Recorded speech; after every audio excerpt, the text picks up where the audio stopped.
Shabbat Shalom. I recently had a dream in which I stole the Torah. I wrapped it in a talit, took it on a plane, and put it in bulkhead storage. After I landed somewhere in Europe, I took it with me to dinner and leaned it carefully behind my chair. At that point, I looked at my phone and saw that we were just days out from the festival of Shavuot, and realized with alarm I was going to get caught. Someone at the synagogue would realize that the Torah was missing, and I wouldn't want to worry them. I'd have to come clean about my own actions. In the dream, I turned to my husband and I said, "Oh no, I'm going to get caught. They're going to open up the ark and see the Torah's not there, and I can't get back in time to return it." To which he said to me, mind you, with compassion, "Honey, why did you do it? Why did you steal the Torah again?" And upon hearing that comment within the dream, I remembered that this wasn't even the first time that I had stolen the Torah. In this week's Torah portion, we read, "Speak to the Israelite people and say to them, when anyone explicitly vows to Adonai to pay the equivalent of a human being, the following scale shall apply.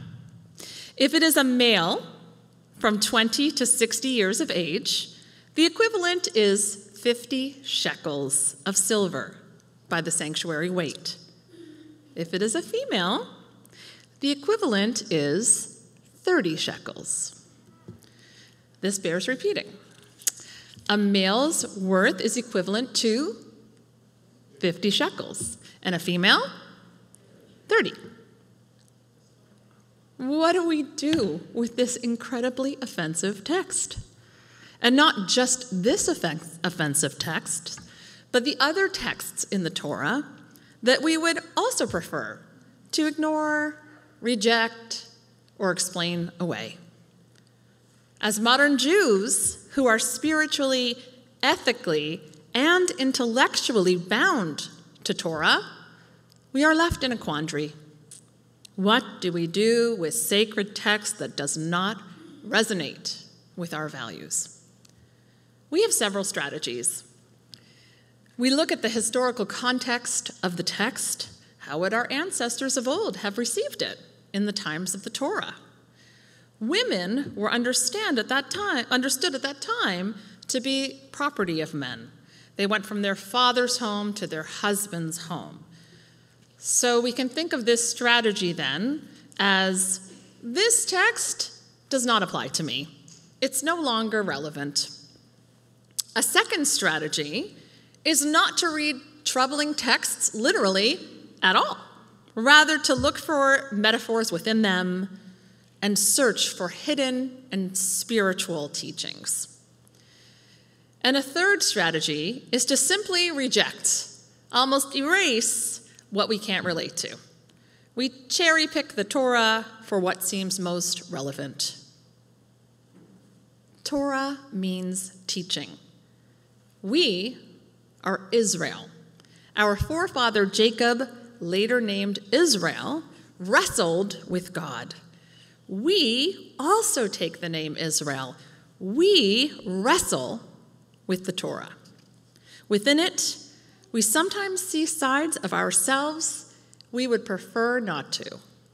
The Torah documents the best and the worst of us.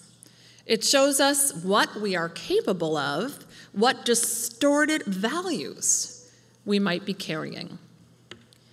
In the Torah, we read, a male's worth is equivalent to 50 shekels and a female 30. Today, a woman earns 84 cents or less for every dollar a man earns. The Torah is a mirror. The sage Ben Bagbag taught, turn it again, for everything is in it. The Torah is evergreen, eternally fruitful. The Torah offers us insight into who we are as Jews, It is central to our identity, and it is meant to be claimed by each and every one of us. Yet historically, women were excluded from traditional Torah study. Most women simply did not have access to learning. This exclusion rendered women unable to claim the fullness of Jewish experience.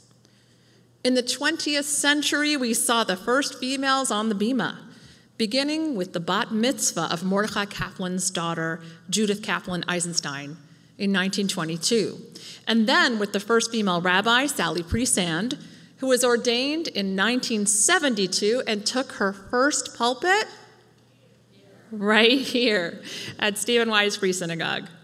Since that time, we have seen the development of Torah study in which women's experiences and commentaries have been prioritized. These interpretations have changed how we and future generations understand Torah.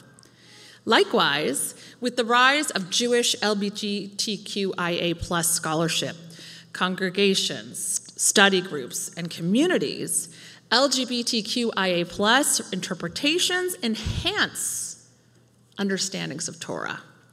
As marginalized communities offer their unique interpretation of Torah, we are all enriched. We learn from each other's unique perspectives, honoring our differences.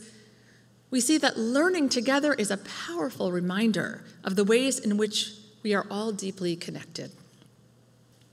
God wrote the letters of Torah, we're told, in black fire on white fire.